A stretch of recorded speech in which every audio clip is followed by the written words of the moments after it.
Hello, good evening. So good to see everyone here tonight. We're super excited. It's even, Soul Sisters is usually women, but it's so good to have men here tonight. So Yay. welcome, welcome, welcome. Yay. I just want to take a few minutes and express my appreciation to Cathy. She has been an absolute blessing in the ministry and Soul Sisters. And when she came up with what she was doing, and she told me, and I saw her excitement, we knew we had to share it with Yes. lots of people. So thank you for coming. And Cathy, I know you're going to do a fabulous job. And everything she does, she recently did the Chosen series, season one, and did a great job. So I know you're going to do an equally job as well here. Thank you. And Okay, I've got my okay, mic you on. got yours. Perfect. Well, good evening. I am so excited. I've been wanting to do this for months now. And I woke up and Ashley says, it's seminar day. And then I had kind of a weird voice. So forgive my weird voice if I think I'm just too excited. And I think it's the Lord's way of keeping me humble. If you don't mind, let's go ahead and start with a word of prayer. And then we're just going to get right into this. Lord, we love you and we thank you so much. And Lord, we just pray that you'll speak through me tonight and that you'll be a blessing. Open our hearts and our ears to hear what you have for us. In your name, amen. Well, we're going to do a little housekeeping first. I am going to be basically teaching you from this book, Fast, Feast, Repeat by Jen Stevens. So I can't take really any credit for this. Now, the beauty of it is you can have the book, and it's wonderful. Or if you don't have the book, that's okay, too, because I'm going to be teaching you everything that's in the book. So in the next 5 sessions, we're going to do about 5 chapters a night. There's 25 chapters. And we're going to basically go through what she has. So if you want to get the book and you like to read Fast, Feast, Repeat by Jen Stevens, if not, like I said, I'm going to be teaching you what we have going on. And then you can look back at the videos or that kind of thing too. And I'm also on our flyers, I have my cell phone number. So I want to be absolutely available to everybody. You can text me. I get the biggest kick out of texting people about their fasting and about things that go on. Yeah, I'm a fasting texter about everything. And so it has really been exciting for me. So if you want to get the book, then that's wonderful. It's called Fast, Feast, Repeat. And I'm calling it Regaining Your Life 1 hour at a time. Not 1 calorie at a time, not 1 diet at a time, 1 hour at a time. Well, I told my dad that I was going to open with a quote from him. This is the first time I ever used a clicker. I'm very excited about this. My dad goes, "You're going to use a quote from me?" And I say, "Yes, Dad, because we all remember this, don't we, Ashley James?" He goes, he's just sitting there and he goes, "I don't eat a lot. I just eat all day." And I thought, well, Dad, that is a lot. He goes, "What? I don't eat a lot. I just eat all day." But when you think about it, here in America and in our worlds, isn't that how we're living right now? We don't eat a lot. We just eat all day. Just a little bit here, a little bit there, a little bit here, a little bit there. And that's how we're living. So I'm going to introduce myself. Hi, I'm Cathy Egleston. I'm wife, I'm mother, dental hygienist, I'm a grandmother, and an intermittent fasting enthusiast now. Isn't that fun? I'm going to get a dry throat just for a minute, and that's okay. But I'm going to tell you, this is going to be my little testimony tonight. And then in the next few seminars we're going to have at the end, other people with their testimonies about how this is changing them. But I grew up, I'm 59 years old, I just had a birthday. And so I grew up in the 70s. And in the 70s, you had basically 3 meals a day, didn't you? When you got home from school, you said, "Mom, I'm hungry. I need a snack." And she says, "No, you can't have a snack. It'll ruin your dinner." Right? And if you look back at some of the pictures from the 1970s, we didn't really have a lot of people with weight issues. because we weren't overeating. Now, I'm a product of the 1980s. I graduated in 1982. And so in 1982, in that kind of time, we had a lot of things going on like fast food restaurants. You didn't buy just 6 packs of Pepsi, you bought the 24 cubes, right? You could get chips, you could have anything that you wanted at your disposal at any time. I remember the first microwave oven. I paid $800 for my microwave oven, and I was so excited to have it. So then we could start microwaving our meals, right?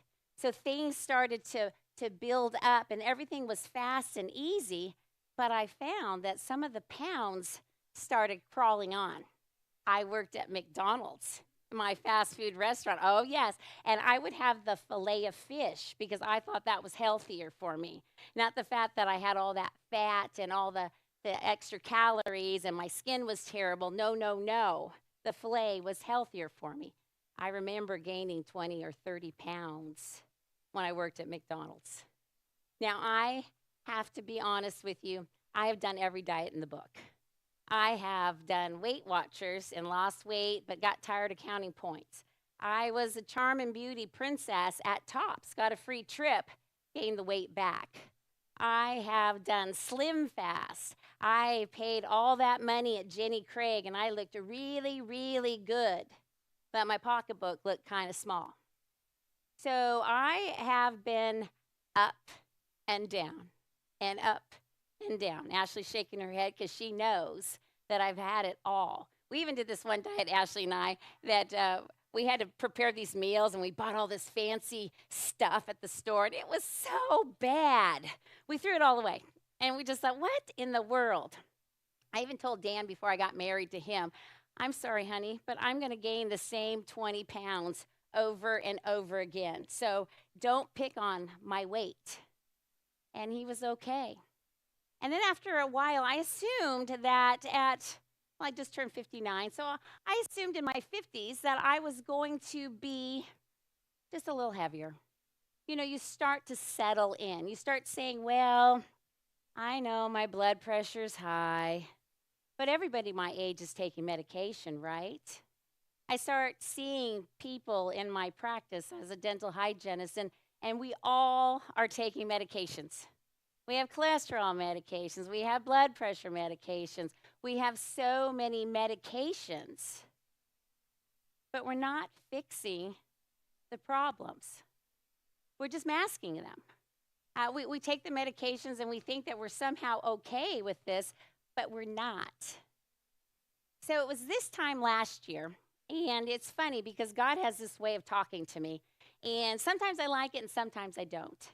And so about this time last year, every time I turned around, there was a sermon or or something that I was listening to or a book I was reading, and it was talking about fasting. And I thought, no, Lord, not doing that, not fasting. You see, I guess a few years ago, I had decided I was going to do this 40-day fast where I didn't eat until noon, and I gave up TV, and I gave up diet sodas. And boy, it was a long 40 days. I had no idea how long 40 days were. And I told him, I said, you remember that debacle? It didn't go very well. Well, I wasn't fasting the right way, and I didn't know what I was doing. I was just kind of muscling my way through it.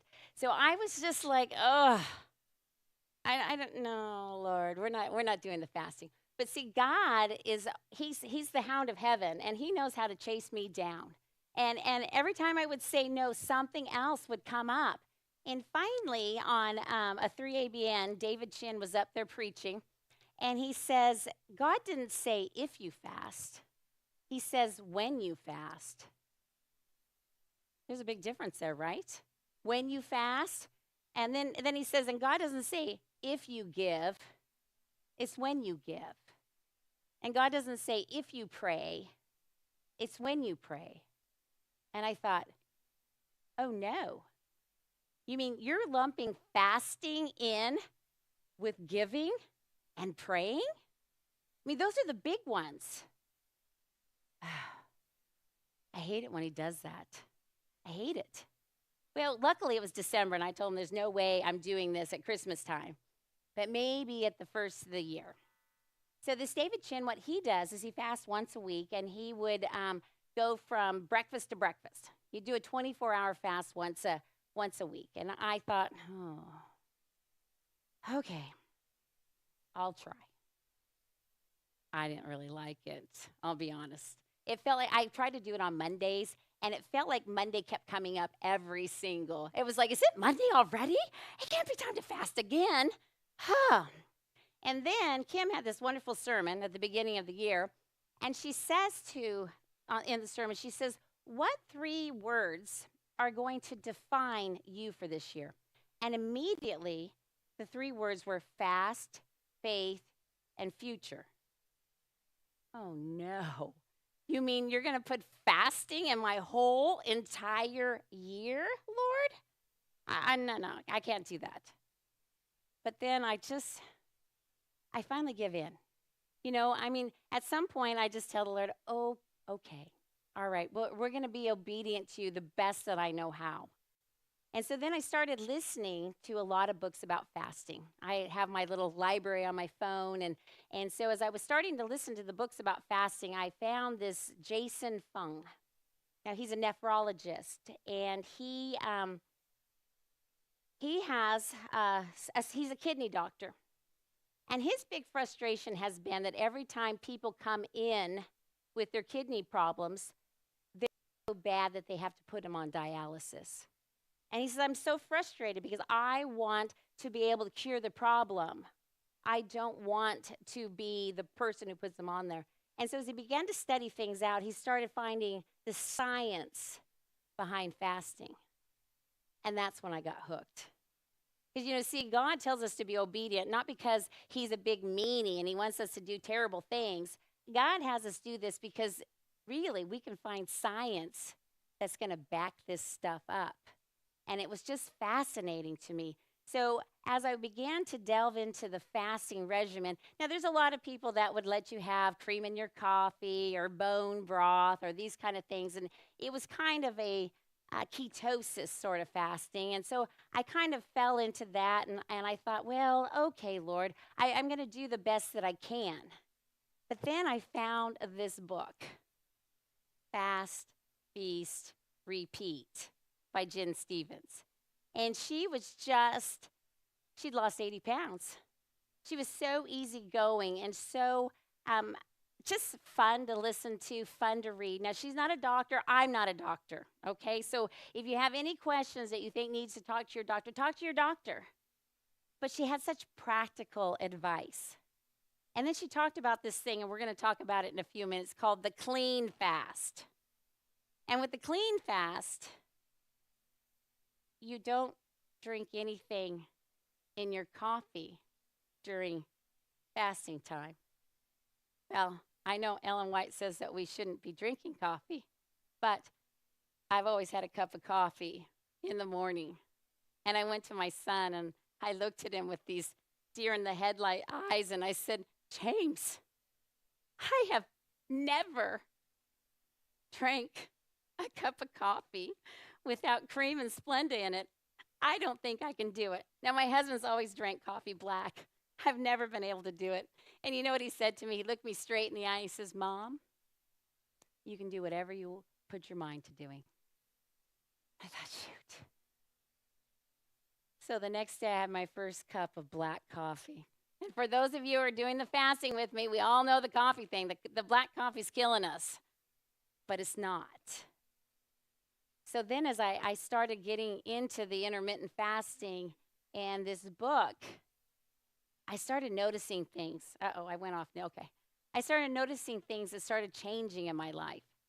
You see, I've always had high blood pressure. I've had high blood pressure that is uncontrolled even with the highest medications. I would have people lie about my blood pressure sometimes because it was so high. My blood pressure is good now. I've had skin tags go away. I have more hair than I've ever had, and I started getting more energy. And the crazy thing is I started to lose some weight, even though nobody noticed.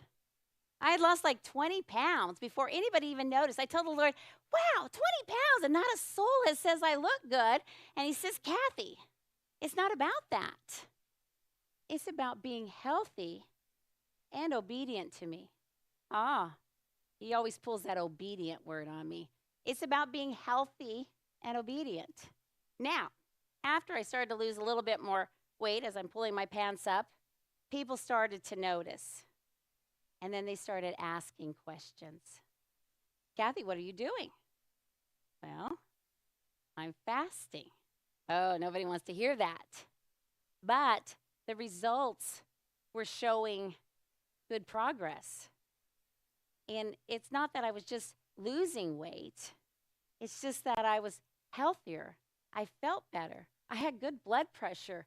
How can I not share this with everybody? I have become a fasting enthusiast because I look at it and I think, oh, wow, this is so simple. And I want to be able to help everybody change their lives. It's just that simple. I told the Lord, I've got to do it. Now, I was just going to do it for the women, and then every time I turned around, there was a man that was working at the office. And I told him, I said, I'm sorry I'm going to eat in front of you because my window is open. And when my window's open, I'm eating. And he goes, oh, are you fasting? And I said, yes. And he goes, me too. I've lost 50 pounds. I said, you're kidding. He said his doctor told him he was fat and he should do something about it. And he says, I was. He says, my wife used to stop breathing in the middle of the night. We got scared. He'd lost 50 pounds. She'd lost 35. And that's when the Lord said to me, Cathy, this isn't a thing just for women. This is a thing for everybody.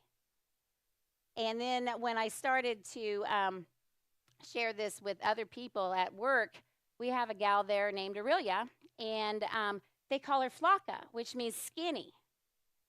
Well, she was one of the first people who started fasting with me.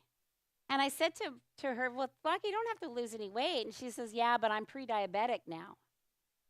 And my blood markers are bad. And I don't want to be sick. I want to be healthy. So you see, it's not just for people who are overweight. It's not for people who are thin. It's for everybody. Because we want to be healthy. Because when you're healthy, you can do anything. And when you're not, life is just a chore, isn't it? So there's kind of my my testimony, how I got to where I got, and I've been so excited about this. I convinced my daughter to do these beautiful slides. She did that. My son and daughter-in-law are here. His friends are here, and I'm just so excited to see everybody. But now we're going to start getting into the science of fast, feast, repeat. And over the next 4 weeks after this, we're going to kind of come and go back and forth. But I want you to see that this isn't just about losing weight. I want you to see why it's working and how it's working. And then once you see that, you're sold on it. You're absolutely sold on it because it just works so well. So let's talk about calories in and calories out. Now, that's what I've been told my whole entire life. Well, Cathy, if you burn 1,500 calories and you only eat 1,000, then you're losing 500 calories, and in 7 days, you'll lose a whole pound. Just that simple. Yeah, we've all heard that, right? Oh, yeah, no. And then just keep exercising and keep watching what you eat and keep doing this and that, and the weight should come off. And we all know that the weight came off at the very beginning, correct? For about, a month. But then God is a smart God. He has this thing called metabolic adaptations. It's how our bodies adapt to fewer calories.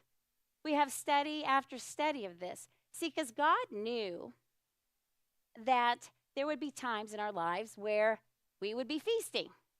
We'd have our harvest, we'd have good things, and everything would be great. But except for in the world that we're living in now, people didn't have a lot to eat all the time. They didn't snack. They were just happy to have the potatoes. They were happy to have a Thanksgiving meal because it was huge for them, where we can eat all day long. And so what we learn is that calories in, calories out has nothing to do with losing weight. Oh, I know that's a basic statement, but for all of you who have tried it, it has nothing to do with it. Because our bodies go, oh, well, we're only getting 1,000 calories? Well, I'm going to slow our heart rate down. I'm going to slow this down, that down, and we're going to burn 1,000 calories because I don't want Cathy to die. I don't care that Cathy doesn't look good in her bikini. I just care that Cathy isn't going to die. And then pretty soon, we eat less calories. And what does our body do? It slows right down. I have a friend, I'm not going to mention any names, and she was hardly eating anything and was still struggling with her weight. Why? Because her body thought she was starving. See, the beautiful thing about this intermittent fasting is that when my window is open and I'm eating, I eat a lot. And I'm very happy when I eat. I practically lick the plate. Dan tells me I can't lick the plate at the restaurant. It's embarrassing. But I do. I take the bread and I do the gravy, and I'm thinking, oh, I should have the donut too because I may not be eating for a while. And I have never been so full in my whole entire life. I'm going to tell you that. Now, what I used to eat is that I would get up in the morning and I would ride my exercise bike and I'd have coffee with cream and Splenda in it. Every time I'd take a sip of it, my body would secrete insulin. We're going to talk about that next. And then I'd have healthy oatmeal with my nuts and my berries, drive down the hill, which was good for me. But my body just kept secreting insulin because there was more and more food coming. Then I'd fix myself this delicious Crystal Light drink that had no calories. But my body didn't know that. It just tasted something sweet. So pretty soon, I'm secreting more insulin, more insulin. Now, at my office, and Chris would attest to this, at 10 o'clock, I had toast going. Everybody knew it's 10 o'clock, Cathy's making toast. Now, I didn't put butter on it. I just put some salsa. It was delicious. It was healthy, right? But I ate, and I ate. Then at noon, I'd have lean cuisine, because lean cuisine is good for me, right? And it must be the salt from the lean cuisine that was making my blood pressure high. No. I figured it out. It's all this insulin that I've got floating around my body. At 2 o'clock, I'd have apple and some nuts. And if you notice, all of it very healthy. I didn't eat a lot. I just ate all day. Then I'd have my dinner. And then I'd have something before bed because I always slept better when I had food in my stomach. I didn't eat a lot. I just ate all day. Now, let me ask you something. Did my body ever have a chance to rest? Never. Was my body ever without the hormone insulin? We're going to talk about this. So, before we talk about the insulin, we're going to talk about igniting your fat-burning superpower. Now, isn't that crazy? Now, let me ask you, has anybody ever considered their fat superpower? You know, I should have a cape on. I've got my fat-burning superpower on. But you know, with the fasting, I feel like I have fat-burning superpower going on. It's crazy.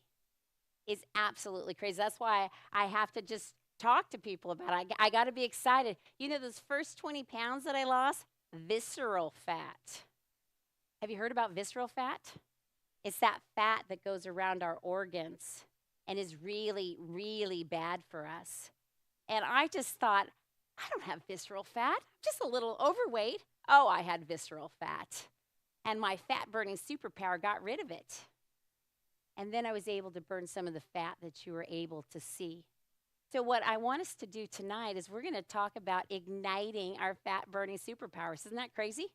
Because we're going to leave here tonight with a whole new bunch of information so that we can do better things for our bodies. All right, so let's talk about insulin. Insulin is what holds the key to our fat stores. Now, it's not calories in and calories out. It's not exercise, exercise, exercise. It's hormones. It's insulin. Now, I want you to get this. When you have too much insulin in your body, your light switch is flipped on. Okay? When your light switch is flipped on, you don't burn fat. You store fat. Ew. Nobody wants that. The first thing it does is it stores fats around your liver and your organs. Then it stores fats other places. My friend Uncle Joe, who died from type 2 diabetes, makes me so sad. When he got to the point where he had to do his own insulin injections, he went from a good 280 to 350 sometimes, didn't he, James? Because that insulin doesn't burn fat. It stores fat. And it just kills me because the thing that killed my friend was white bread and sodas. Not drugs, not other things. It was the white bread and sodas. And so that's another reason I want to talk about this, because I don't want to ever see anybody else die from this.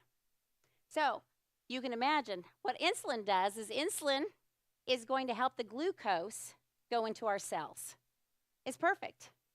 And our pancreas will secrete insulin. We need our insulin. Every time that we have something to eat, pancreas goes, wonderful. We secrete insulin. It's perfect when we only eat a couple times a day. So you see, let's review the facts. High levels of blood glucose, so that's when we're eating a lot. The pancreas releases the insulin.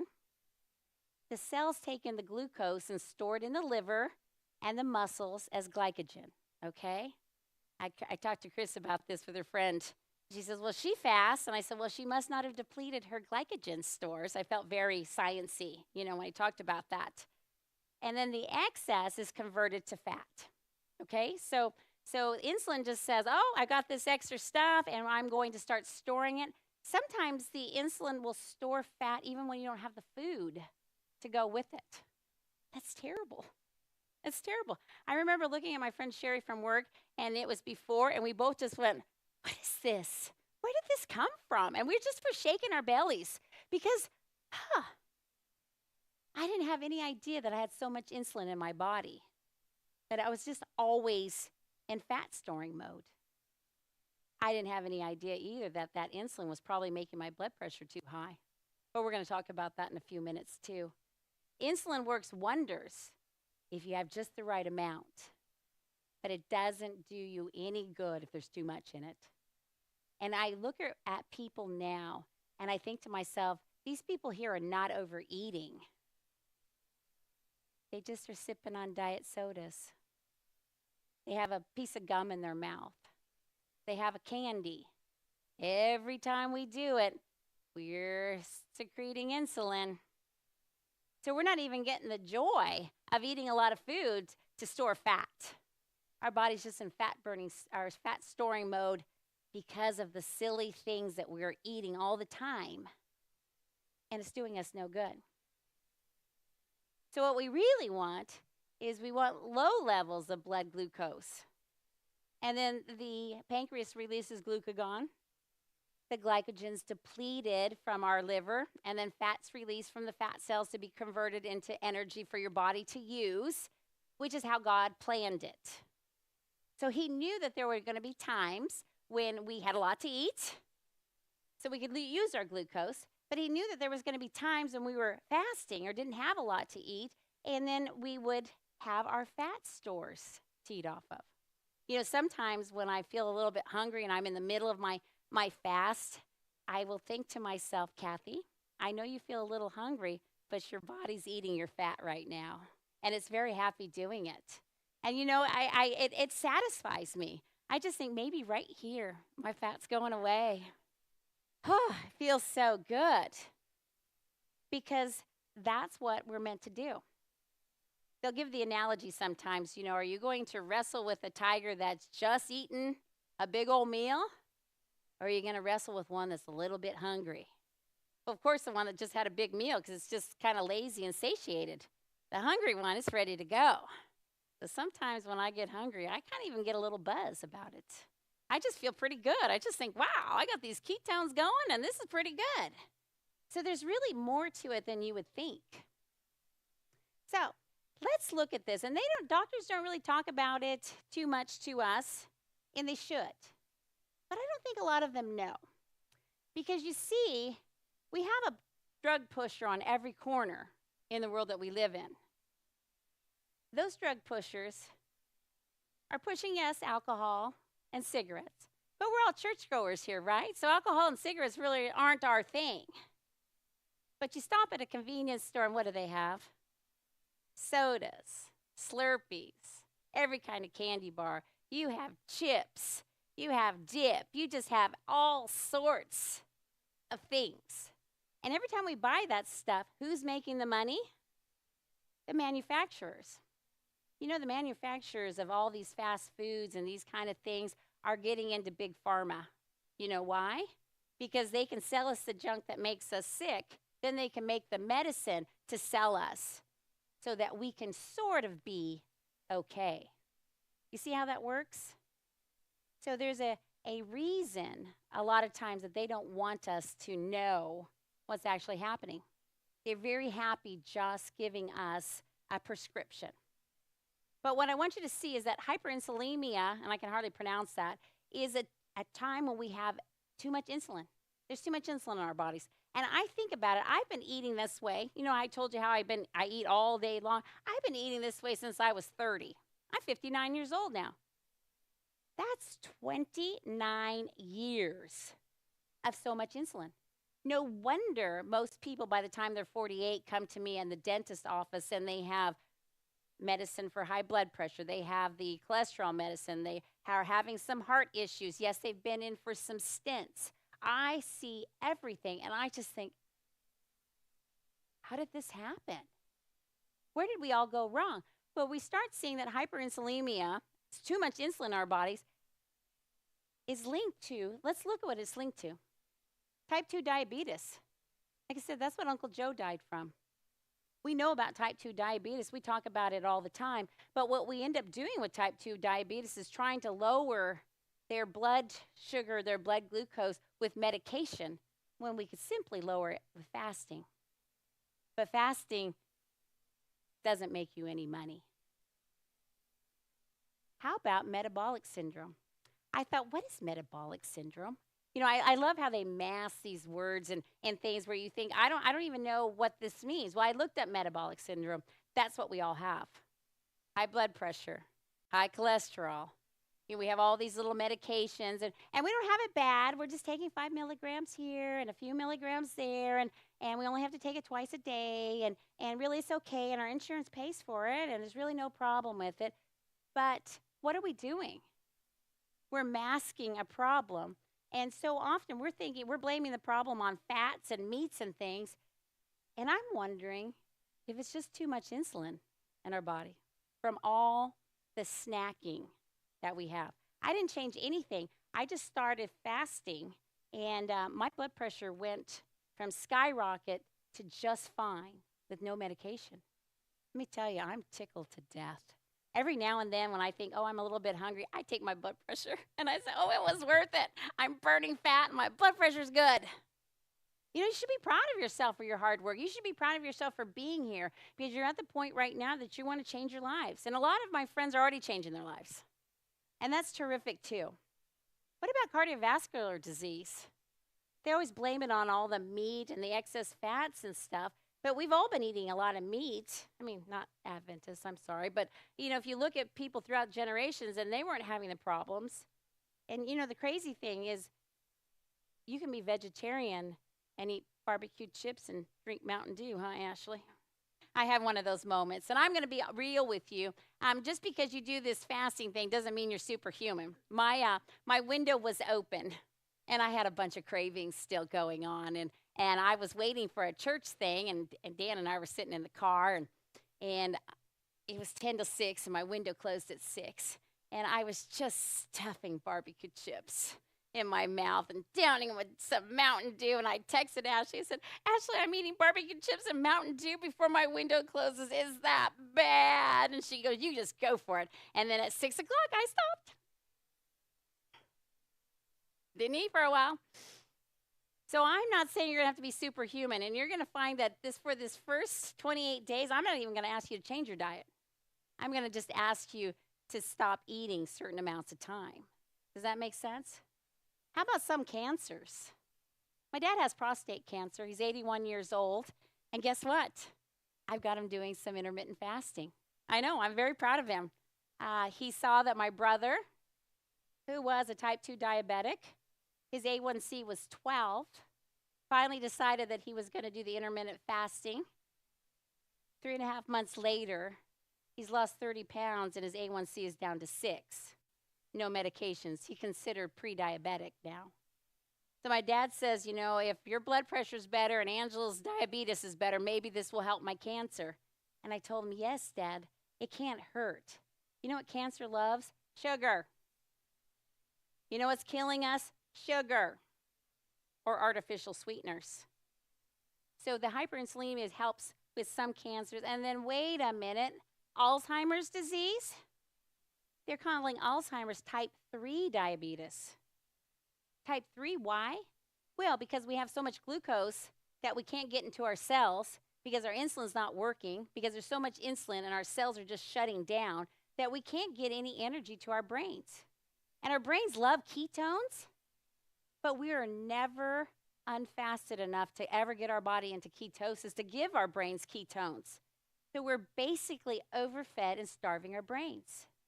Now, of course, there are heredity things. Don't get me wrong. I'm not saying this is every single case, because we're going to talk about people, it's not the right time to fast or those kind of things. But I want you to see that so many of the diseases that we are being told about might just come from overeating, over snacking. I don't eat a lot. I just eat all day. And that was my life. And I didn't realize what I was doing to myself. So it's basically anti-lipolytic.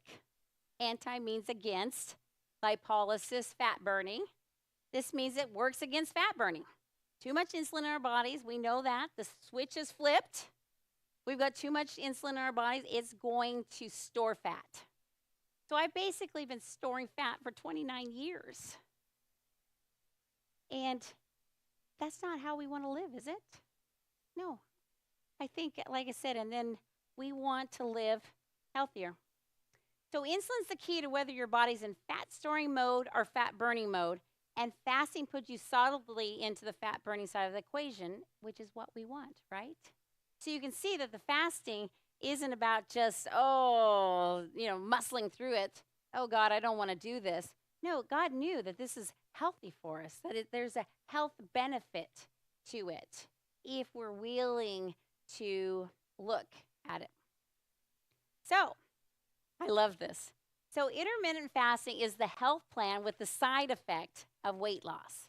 You see, what they say, and I get this too, most of us get into the intermittent fasting for the weight loss. All of us girls, I know you men aren't as much as us, but as girls, we all want to be thin and we want to look good and we always want to lose at least 10, 20 pounds.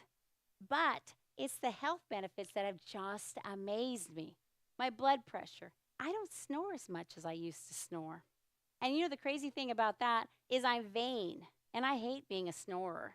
And then the other thing is that if I'm snoring at night, I'm not getting a good night's sleep. So am I getting better sleep? I don't know. I had this thing on my neck, and everybody kept telling me, you need to get that thing checked out. You need to get that thing looked at, Cathy. Well, my immune system started working so much better because it wasn't so busy digesting food.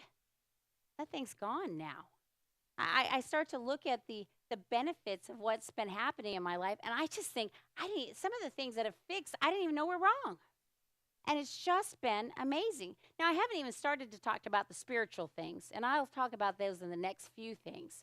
But when you start to change your brain, it's much easier to be more spiritual.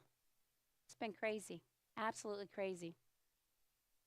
So, there's another thing that happens when our body fasts. It's not just about the weight loss. There was a study, and a guy won the Nobel Prize. I think it was 2017. I can't pronounce his name. It's in the book. And it's for this thing called autophagy. So autophagy is our body's ultimate upcycling program. So what happens when our bodies are not eating, we're in a fasted state, our body goes, well, I guess there's no food coming in. I guess maybe I should start taking some of the stuff that I got floating around this body and make stuff out of it. It's kind of like when you haven't been to the grocery store for a few weeks and your kids want some dinner, and you start thinking, I got nothing for dinner. And so you have to look through the pantry to find some stuff and whip up a dinner. Well, it's the same basic premise with autophagy. It recycles some of the dead cells, the old proteins. It takes the old dead stuff and makes new stuff. Isn't that wonderful? Now, her analogy comes from, she was a school teacher. She says elementary teachers are the perfect people for this because they'd have the kids bring in their old egg cartons and make something terrific. Or, you bring cereal boxes and I'll make cards out of them. So you take what's old and you make them new. One of the things that they've talked about in a lot of the books that I've read is a lot of the people who have done the intermittent fasting, they've lost a lot of weight, 80 pounds, 100 pounds. And with the way that you fast and you lose the weight slowly, and with autophagy happening, the body's able to take those cells, recycle them, use them, and most people never have to have skin surgery to remove excess skin. Your body takes care of everything because it's given a chance to do that. Now, they say that autophagy really starts at 18 to 24 hours in a fasted state. And but like she says, would God make us wait that long? So maybe it starts at 14 hours, 16 hours. But I like to think that when I'm not eating, I'm not only burning fat, but I'm recycling some old yucky dead cells. Could I be recycling old cells that might turn into cancer? I would sure hope so. Because you see, God always has a way of taking care of who we are. And so autophagy is another side effect of fasting. So we got burning insulin, fat burning, we've got autophagy. So could fasting be the real fountain of youth? I mean, isn't that Ponce de Leon? Wasn't he the one that looked for the fountain of youth? You're always looking to be a little bit younger. And it's funny because I look at my pictures now and I have a few more lines than I used to have. And I look a little older and things don't fit the same way that they used to fit. And I am looking for the fountain of youth because I have grandchildren now. I want to run around with them. I want to watch them grow up. I want to be the healthy grandma that takes them to Disneyland, goes to Paris with her kids, does these kind of things because I want to be active. I don't want to be the person that's rolled around in the wheelchair. And I truly believe that God has the mechanism all ready to work for us because fasting is the real fountain of youth. All right, so here we go. The magic is in the clean fast.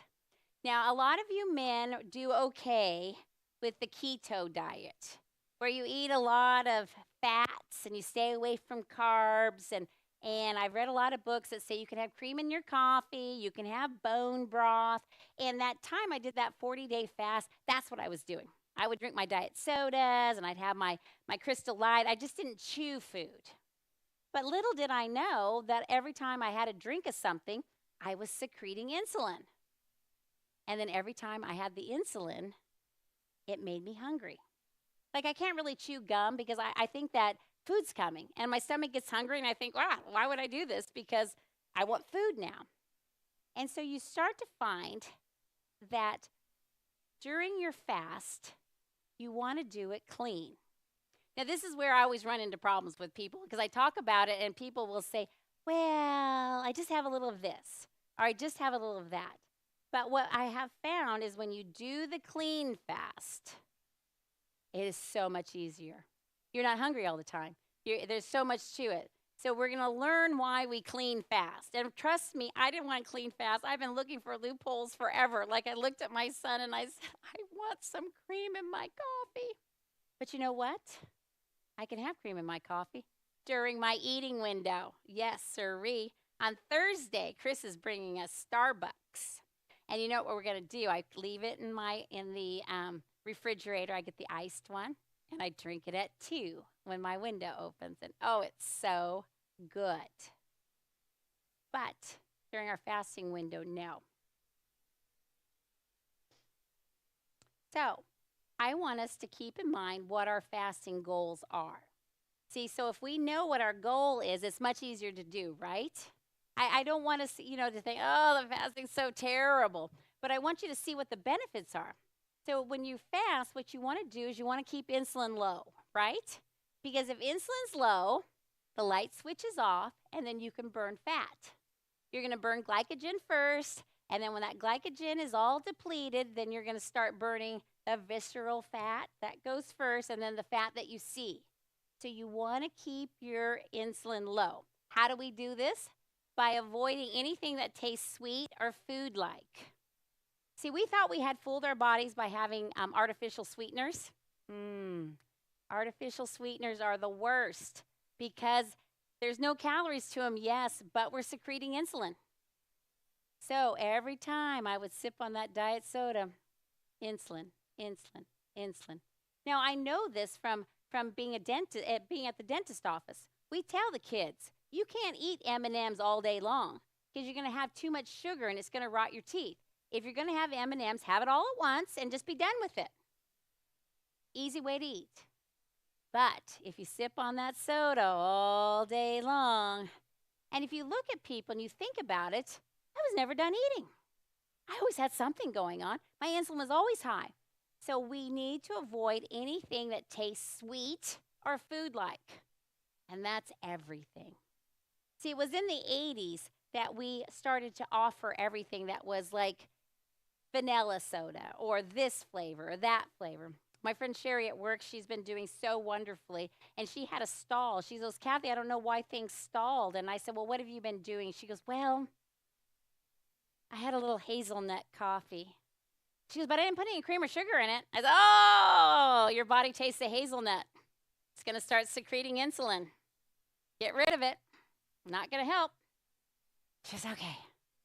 So she got rid of the hazelnut coffee, went to black coffee. She's losing weight again. Our bodies are fooled by the taste, the flavor. There's French vanilla. There's this flavor. There's that flavor. There's flavors in our water. Do we want to add lemon? You have to watch this stuff. At Janet's party, you had lemon in your water. And I thought, oh, I'm glad my eating window's open. Because they're just little things like that that fool you. And then you just keep drinking, and our insulin just keeps secreting. So our fasting goal 1 is keep insulin low. Fasting goal 2 is tap into your own fat stores for fuel. Like she says, and I've thought about this too. I thought, well, if I got my ketones going and I have a little cream and a little bit of bone broth, I'll still have that ketosis going. But like she says, you want to burn your fat. If you add a ton of cream to your coffee, well, you're going to have to burn that cream first, right? Before you even get to the fat. So you want to not add the supplements. They talk about this MCT oil that's supposed to help burn stuff. Of course I bought it. I'm a sucker. I buy everything. It was $20, and then I learned about the clean fast, and it's just sitting in my cupboard. But it just, this is the beauty of it. We're not spending any money at all. That was another thing Diane said. She said, well, this is easy, and it's not going to cost me anything. I said, I know. Isn't that crazy? So you want to tap into your own fat stores, and you don't want any extra fat or sources of fat, even though it's not going to affect anything. But our body's still going to secrete insulin. It still knows what's going on. Fasting goal number 3. We want to keep autophagy strong, don't you? I like knowing that my body is recycling all those terrible cells. I want to avoid anything with proteins that prevent our bodies from recycling the proteins that I already have on hand. A lot of times people ask, do you think you have enough protein? Do you think that's got enough protein for you? I don't know if there's enough protein in that. Well, I think we have enough protein. I really do.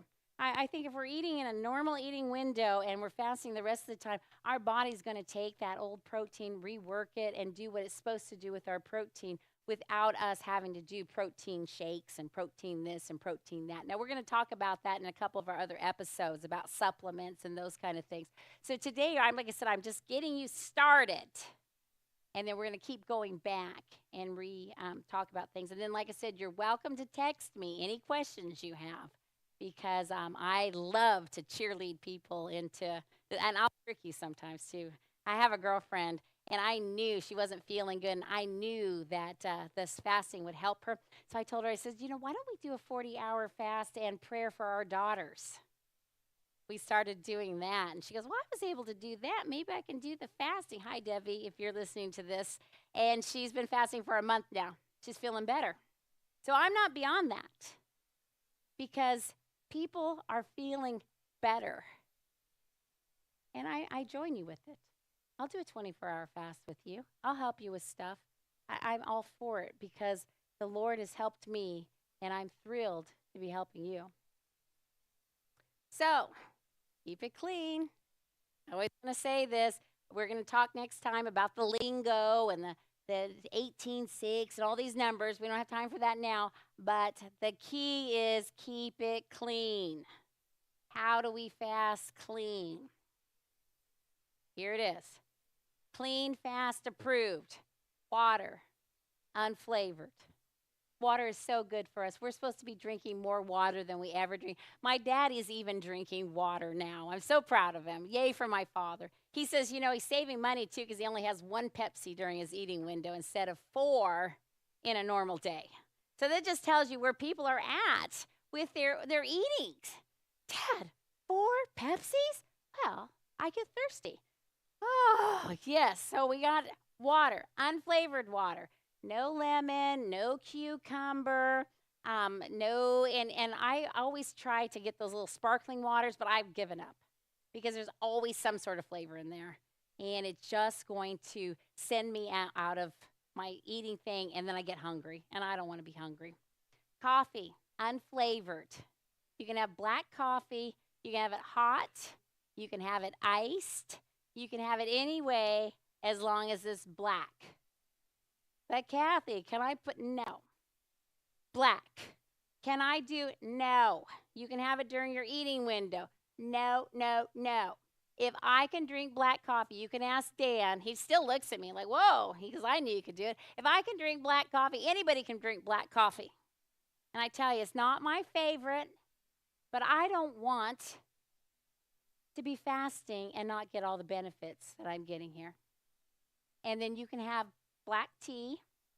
You can have green tea or regular tea, black, unflavored. You know what I had last night? Because I quit eating a little bit early last night. I had a delicious cup of hot water. I watched The Chosen, Gloria. You'll be proud of that. I love The Chosen, still watching it. And I sipped on a delicious cup of hot water. And you know what? It was pretty good. Yeah, I tell you. You just start to change how you see things. Fast, clean, approved. Now, during your eating window, you can eat what you want. Yesterday was dental hygiene day. Okay, so Chris takes me out. She says, what do you want to eat? And I said, oh, my window's going to be open. All right. So we went to me and Ed's Pizza. I had a personal pizza. I had the salad. I ate the ranch dressing. I drank a Diet Pepsi, and they had these delicious cinnamon bonbons. Oh, I had 4, and then we had to take them into the red. I had a couple more, and then I had to close my window because I could just keep eating those. So does that sound like I was dieting or depriving myself? No, it was delicious. During my window, and sometimes I have a shorter window, sometimes I have a longer window. I make my window adjust. I go to James's house for dinner on Wednesday nights. So I'm going to eat a little later so I can enjoy dinner with him. I used to have dinner at my mother-in-law's house on Mondays. I would start eating a little later so I can enjoy dinner with her. But if Chris and Sean are going to take me for lunch, that window opens right away. She'll ask me, is your window open? Oh, I opened it. It's ready. Let's go. And let me tell you, I have never been so full in my whole entire life. No, really, I'm not even making this up. I am a happy camper. Now, do I eat that all the time? No. I did pretty good today. I had my salads, but I did have the rest of those bonbons, Chris. Yeah, they'd saved them for me. But I just did it in my window, and I closed it. Dan goes, you close it kind of early. It's like, oh, there was a lot of calories in that thing. Yeah, but it's kind of fun because I still getting into my pants. I'm still feeling good, and I'm making it work. It takes all the pressure off of it. There's a lot to it. So we're winding down here. I didn't know how long this was going to take, but I don't think it's been too long. So today we're starting at day 0. Now, I know some of you have already been fasting, and that's okay, and I've been fasting, but I'm going to count today as day 0. So I'm going to go home and do the same homework that I'm asking you to do. So what I want you to do tonight or in the morning is I want you to write down the date. 10:10. Easy. It's AJ's birthday. We have all this. It's a nice day. You can put 10:10 or 10:11. Now, you're going to get on the scales and write down your weight. It's good to have a starting weight. You're going to do your measurements, your chest, your bust. You don't have to do all that, but I never did. Like Chris said, I should have taken some before pictures, but I have before pictures. Yeah, and trust me, there's some before pictures. Whoa, yeah, wow, Cathy. And then you're going to do your waist, your hips, your right thigh, your left thigh, and then take some pictures of yourself. I just showed Chris, sorry, Sherry, they all know I talk about her, the gal at work. She's got a wedding she's going to, and she showed me her first picture trying on the dress, and then she showed me what it looked like after 30 pounds. She had taken 3 sizes. She's only been doing it about 3 or 4 months. Yeah. I was just so happy. She sends that to me, and I get a tear in my eye. I just get so excited. So take pictures. Put on something that's just a little too tight. Front, back, have somebody take them for you. You could do your selfies. So then after you do that, then put them away. I don't want to see them for the 28 days. What? Nope, put them away. Don't do it. Don't even try. Because these next 28 days, we're not going to even think about losing weight or inches. Now, we might. But what we want to do is we want to nail down the clean fast. We want to get our bodies used to the fasting. We don't want to throw a bunch of stuff at it. Maxine asked me, she goes, do I have to go vegan? I'm like, oh, no vegan. Yeah, no. And we're not changing anything. My husband can eat all the steak that he wants during the eating window. I can eat my pizza. What we want you to do in these next 28 days with me and all your friends here is nail the clean fast. I want your body to get used to not eating for a certain amount of time. And I hate to tell you this, it's just like drugs. You're going to have withdrawals. You're going to have times where you're just thinking, well, this is terrible, and why am I doing this? And you just think about that thigh, and that you might be burning that fat, and that you got glycogen going on, or that autophagy is redoing those proteins and making your body better. Think that way. It's up here. We're going to talk about this the next 3 or 4 times. There's a lot of stuff we're going to keep going on but this one we had to get you on why we're doing it. So you're going to do that and put it away. Now, I did sneak a lot. I like to get on the scales every day. I do. I like to punish myself or be happy.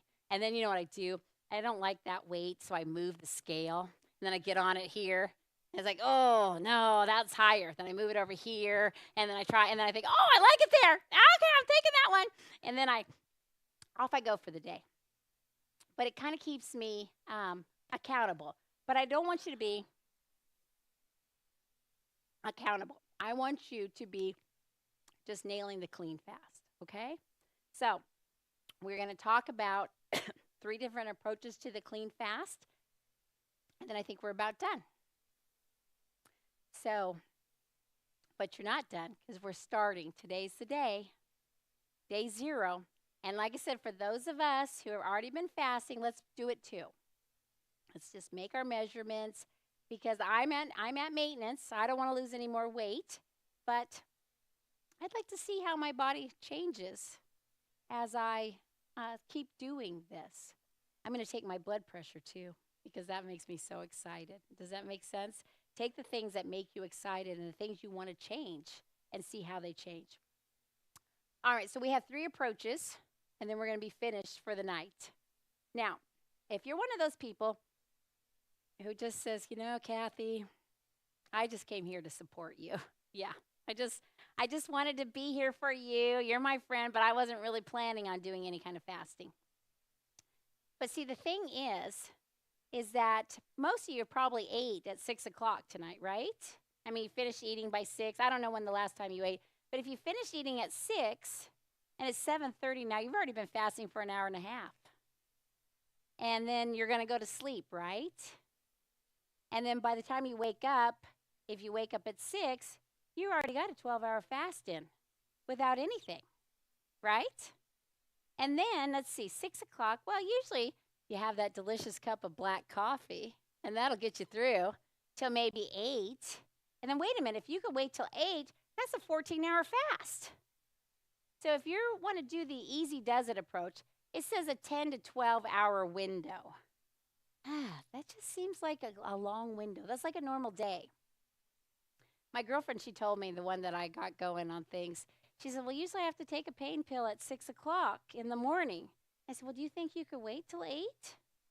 Maybe I could wait till 8. She's been waiting till 11 now. She starts eating 11 or 12 because it's actually easier than you ever think it would be.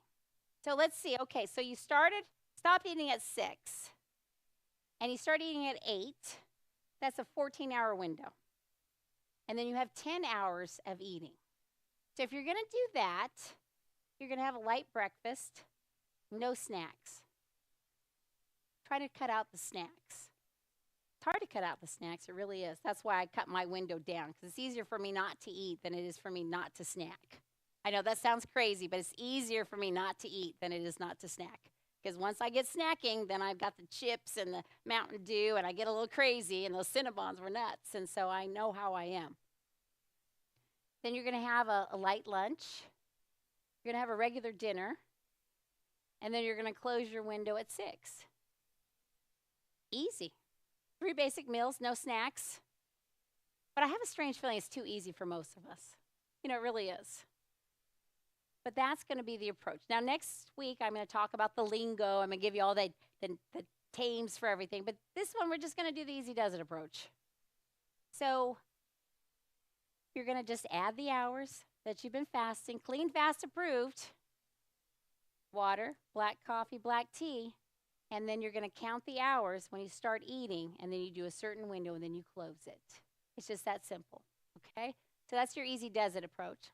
Now, the steady build approach is an 8-hour window. Okay, so let's see, what does an 8-hour window look like? Stop eating at 6. Then you go to 6 the next morning. That's 12. And then you're going to go another 4. So that's starting at 10 o'clock. Now, most of us can go till 10 o'clock before we have something to eat, can't we? I mean, if you think about it.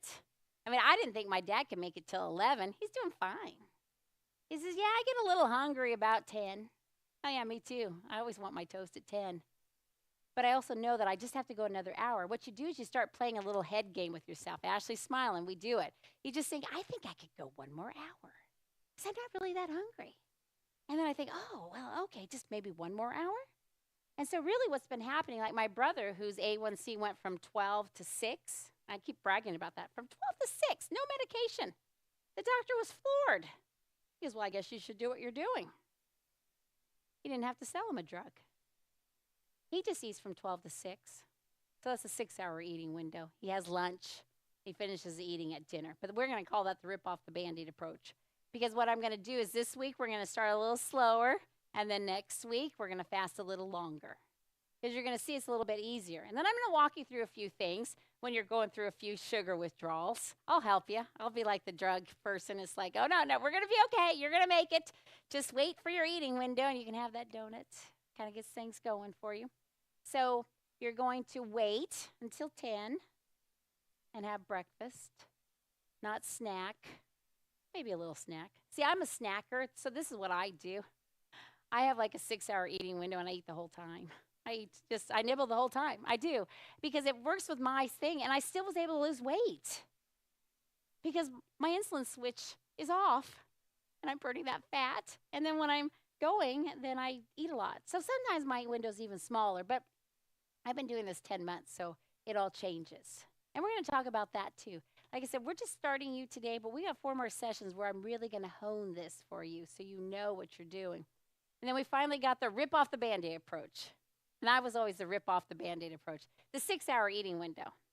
So you're basically going to, you stopped eating at 6 tonight. You're going to go till noon tomorrow. You're basically just skipping breakfast. You're going to have black coffee, black tea, that delicious hot water. You know, if you're really, really dying here. I have my iced water with me all the time. And you're going to find that since you're not having the sugar or the cream in your coffees, you're not going to get as hungry. And then the other thing that I got to tell you is that hunger comes in waves. So it doesn't keep escalating. So there's going to be times that you're really, really hungry. Keep really, really busy. Drink your water. You're going to feel the hunger for a little bit. You tell people, I'm so sorry, my stomach's talking to you. Oh, it's okay. And then in 10, 15 minutes, it's gone. It comes in waves.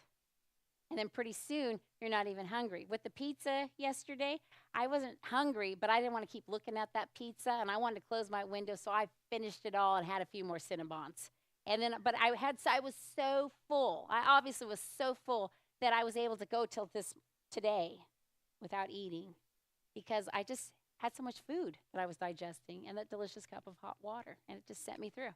No, really, I know that sounds nuts, but it really was delicious. And so, and then by lunch today, I was ready to go, and it was fine. But there's other times the fasting's easiest when you're busy. I love church. I don't eat until after the church service. Dan and I will go out to eat afterwards, and I haven't eaten anything until then because I'm busy. I'm worshiping. I'm doing stuff. So that's the rip off the Band-Aid approach. So that's it in a nutshell. Fast, feast, repeat. Now, we're going to be talking about the feasting. We're going to be talking about all this other stuff because, like I said, that's why it's a 5-session thing. So we got session 1 down. But any questions? Does anybody feel like they're a little bit lost on this? You feel like you can go tomorrow and at least not eat until 8 in the morning? Or maybe a little bit longer? And any questions about the clean fast? Yes, Julie?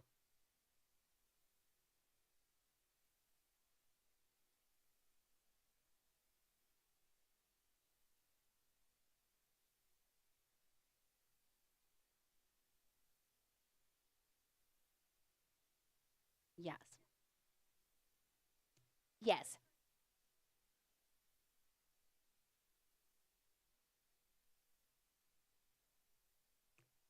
Right. And that's the other thing I didn't tell you too. If you're a person like Maxine, she eats in the morning and stops eating at night. So you could make your eating window fit whatever you want. It works best for you. Does that make sense? If you like to eat in the morning and have your breakfast, then you can really have cream in your coffee, and it's perfect. And then you stop. The thing is you're not counting you're not counting calories, you're counting time. So you just want that window.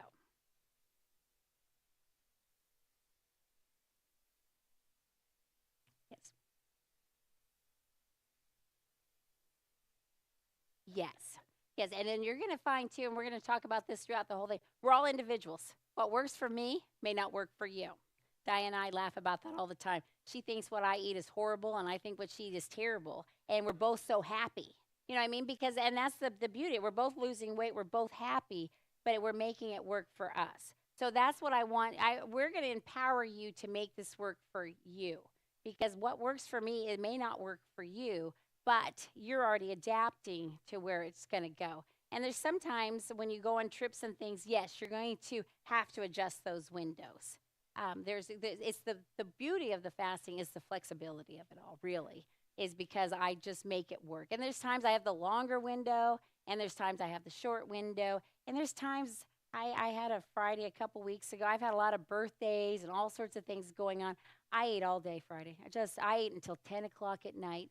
And, it was crazy is my daughter-in-law laughed at me and my son because I wanted to dance because I was high on sugar. I tell you, I just had I got sugar going, and this is so good. I just haven't eaten this much food in so long. And it was just, but isn't that how you want to be? You want to be, and we're going to talk about this too, you want to be happy with the food you eat. You don't want to just be eating it because it's the satisfaction that you feel when you're disciplined. You think, man, I didn't realize I could do this. This happens all the time now. I didn't realize I could do this. A couple gals at work, and I'm going to have to close her up here. A couple gals at work, well, they're doing the fasting, but you know what they're doing now? Bible studies. Because they're starting to think that, wow, I can do this, so maybe I could do the Bible study. Or I'm an intermittent faster, maybe I could go back and get my bachelor's degree. Or maybe I could have a seminar. I've never had a seminar before. I'm very excited about that, and I think a lot of it had to do with just the discipline of saying, wow, if I cannot eat for 16 hours, I can do a lot of stuff. Or if I can drink black coffee wow, I can do more than I thought I could do. Does that make sense? I mean, I think sometimes we limit ourselves on what we think we can do and we just go with the status quo. But when I see somebody smiling, and one of the girls at work, she did a 24-hour fast to kind of jumpstart her metabolism. I was so proud of her. She just texted me. She says, Cathy, I didn't think I could do it, but I did it. And I'm just, yeah. And I was just like, yes, yay. So there's a discipline to this that really pays off in the long run. There's benefits. So we're going to talk about this next week. You know, Daniel, the reason he did so good is he made an effort at the very beginning to watch his diet, and then God blessed him. So, I mean, there's just so many things that can happen. So, well, it's almost a quarter. I'm going to try to get you out by 8, and my next one's not going to be as long. But we're going to go through things just like we did today. We're going to go through our slides, and then next week, my friend Diane's going to give her testimony, and Maxine, and then we're going to fit Gloria in. And what I want is that for everybody to think of themselves as a potential testimony of how this has kind of changed their lives, Elisa, and different ones. Because I'm hoping that this isn't going to be the only time I give this seminar. I'm hoping I can give it at a lot of different churches and different places, because you can see just how practical it is and how I'm not selling you anything. We're just trying to discipline ourselves. And then the more testimonies we have and the more we see it work, the better it is, because everybody wants to see, like I said, nobody jumped on the bandwagon until they started seeing things change in my life. But I've been seeing things change in everybody else's life, and it's just transformative. So, all right, let's go ahead and, oh, yes?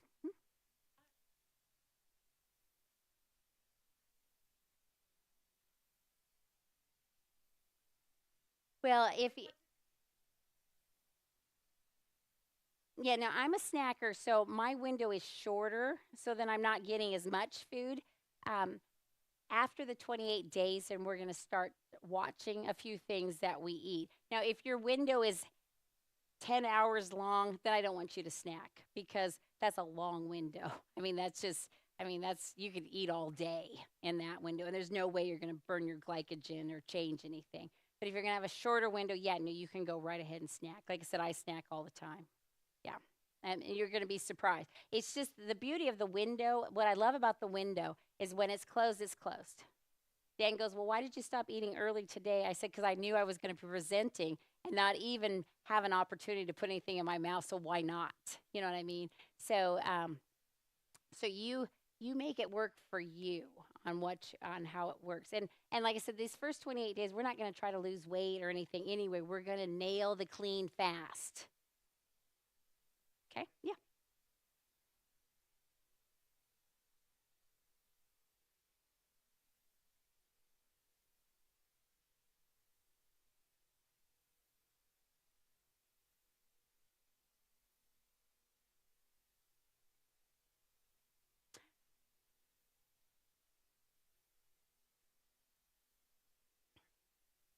Yes. Yeah, and so sometimes you're going to shrink your window, and sometimes it's going to grow the window. That what's the most important really is the hours of fasting, because at 16 hours, that's when the autophagy is going to start. And at 18, and we're going to talk about this later, 18 and 19 hours, that's when the fat burning really kicks in. So it takes a little bit of time in the fasted state for yourself to start working on that. But so you can't do this. It's like exercise. You can't just start running right off the bat, because you're going to get sore and tired and probably stop. So we're going to ease you into this so that the first week's easier. You know, I don't want to kill you and you say I'm never going to do this again. But really, it's the fasting time. Like this morning I was fasted, and you can tell my throat's been a little crazy. Well, I didn't want to put any honey in my tea to soothe my throat, because it was going to mess with my fast.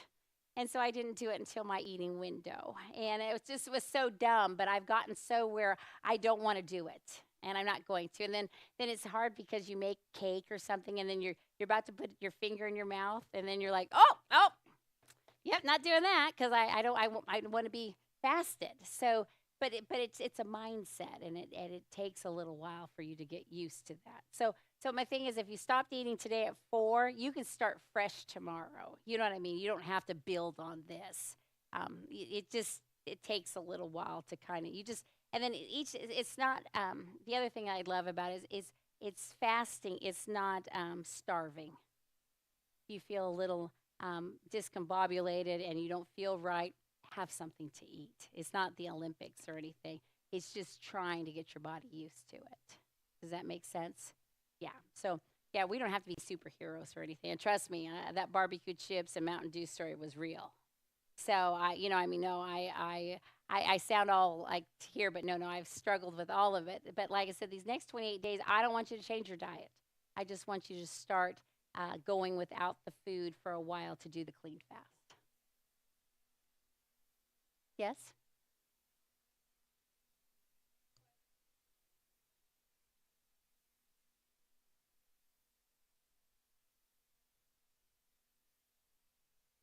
Yeah, so that's going to be, I'm going to do all the lingo next time. I promise this is my first side. So this is a 10 to 12 hour eating window. So you're going to eat, a 10 to 12 hour eating is a lot of eating. Because if you stopped eating at 6 and you wake up at 6 in the morning and you start eating, that's going to be a 12-hour window. I mean, that's half the 24. That's why this easy does it approach at this first day is a little ridiculous because everybody can go 12 hours. Right. Yes. Yes. You're in the right range. Mostly everything you want to do is make sure you're not putting Splenda in your coffee or yeah. So those are the things. And so that's a lot of things. So no, that's the crazy thing too. A lot of us are already doing it. We just didn't realize it. And then if you're already doing a 14-hour fast and you hit 16, then you're stretching it even further. So like I said, yeah, it's just kind of making it real for you. So plus, yeah, but and the rip off the Band-Aid approach, is 6-hour window. So you go till 12 and eat till 6. Yeah. So you're going to have to kind of play the game with your head on where you're at and then go from there. So yeah, they keep moving forward. Yeah, it just keeps kind of rotating. Yeah. So I just am always I count like today. I thought, well, I stopped eating yesterday at 3:30. Then was 3:30 this morning. I go 3, 3, 4, 3, 5, 3, 6, 3, 7, 3, 8, 3, 9, 3, 10, 3, 11, 12, 30. Okay, 12:30 is good. So because then I've got a 19-hour eating window or 20-hour, and then I start to eat, and then I stop at a certain time, and then I always do a little counting. I just think, yeah, I love my counting.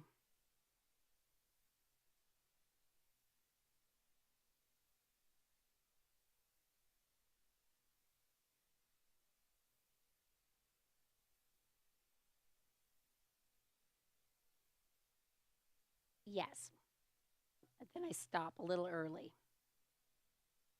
But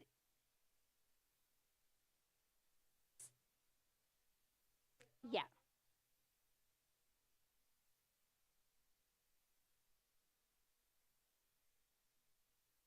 right.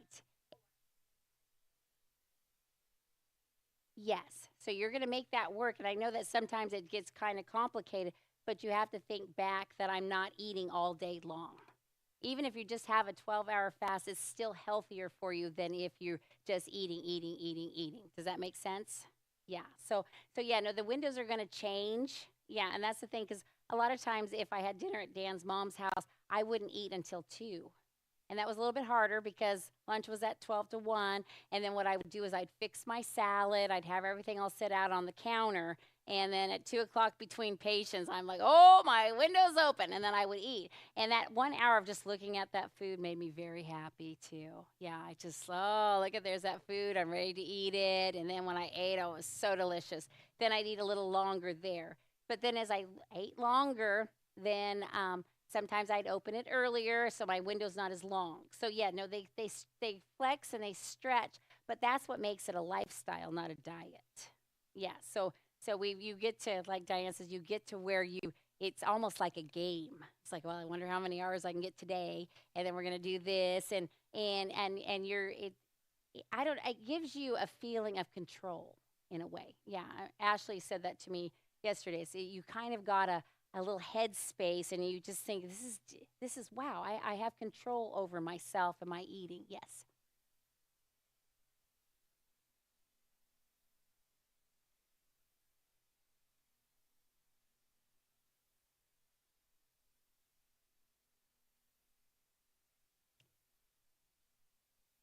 Yes. No, no, no. And that's the thing too. If you don't feel good while it's happening, then we're going to extend the window, and then you're going to find things changed in your body a certain way, and then you're going to be careful. And we're going to talk about there's certain people that this isn't meant for. There's certain people that they have some issues, or they're already eating healthy as it is, or it's too long.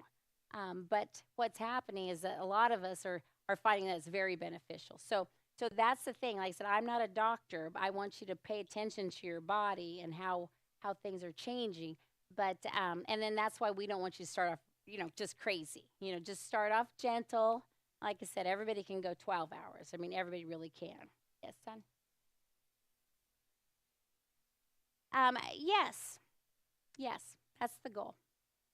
And you're going to find really that it's very satisfying. You can find, especially if you're a snacker like me or Tanya, you're going to find that 6 hours is plenty of time to eat. We didn't really need to be eating 3-4 meals a day. 2 meals is really plenty.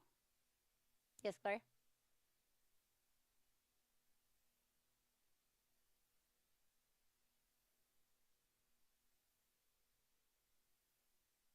Well, we're going to talk about this too. Now, if you're just going for health issues, then you're going to do the intermittent fasting. But if you're going for this for weight loss, then you're going to need, we're going to talk about how we're going to have to, our body, we talked about that metabolic adaptation. Well, if you always fast from 12 to 6, your body's going to get used to that too. And then it's going to stop burning. So it's actually better to have your window all switched around all the time because it keeps your body guessing, and so then you're going to burn fat better. Now, for some people who have 80 pounds to lose or more pounds to lose, sometimes going a 24-hour fast is better because you're in autophagy more, you're in fat burning more. We've learned that you can even create some more stem cells while you're in a longer fasted state. But that's not something that we're talking about now because now we're just starting it. But there's different, in the Bible, God has 3-day fasts and he has different times of fasting. And I always wondered why he wanted it that. And I think sometimes he knew it was just healthy for us. So she did that because she's got quite a bit of weight to lose. And she felt like she had kind of plateaued with her eating window thing. So she did that to kind of just ramp up her metabolism a little bit. So that was what she did. All right, let's go ahead and close with prayer. I hope everything was clear. And like I said, I want questions. To ask me questions next week. If anything's gone weird or crazy, I want you to talk to me about it, and we'll try to answer it. Like I said, I'm no doctor, no expert, but I really think that this is something that I'll be curious to see how it goes for everybody. How's that? I'll want to hear about it. I want to do that. And like I said, I'm going to do my measurements and pictures and stuff and do that too and be a part of it. And thank you for coming. And let's close with prayer, and then we'll see you next Tuesday. I know some of you have trips and things planned, but the beauty of this is that you can miss a couple and, get the gist of it. But I think that it's always better when you know why you're doing something. And when I get really hungry, you know what I do? I put a fasting book on, and then it motivates me. You know what I mean? So we're not always, it's hard. And that's, I'm going to tell you this too. It's hard. But anything good for you is hard. And doing the right thing and being obedient to God sometimes is hard. And so I don't want to fluff this over. No, it's hard. Being obedient is hard. This is hard sometimes. But the benefits are so amazing, and it's so worth it just to be healthy. And then, like I said, but there's going to be individuals and different things. And I love the questions. And I wasn't scared of the questions this time because I think that God has an answer for those questions. And I really think he has each one. I prayed and prayed this morning that he would bring everybody here that was meant to be here. Because, yes, Leo?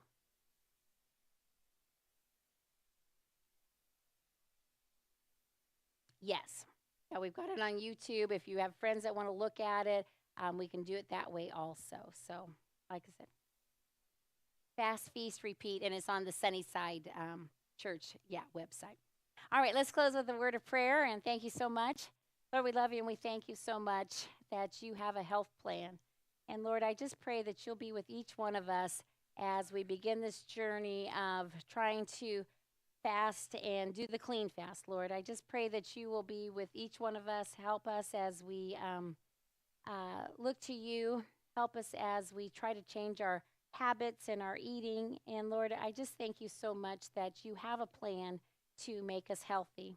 Lord, I just pray that you will go with us as we leave tonight. I thank you for the people here. I thank you for the response. And Lord, we just thank you that you have a health plan for us. And we just pray that you'll be with us. Thank you again so much. In your name, amen.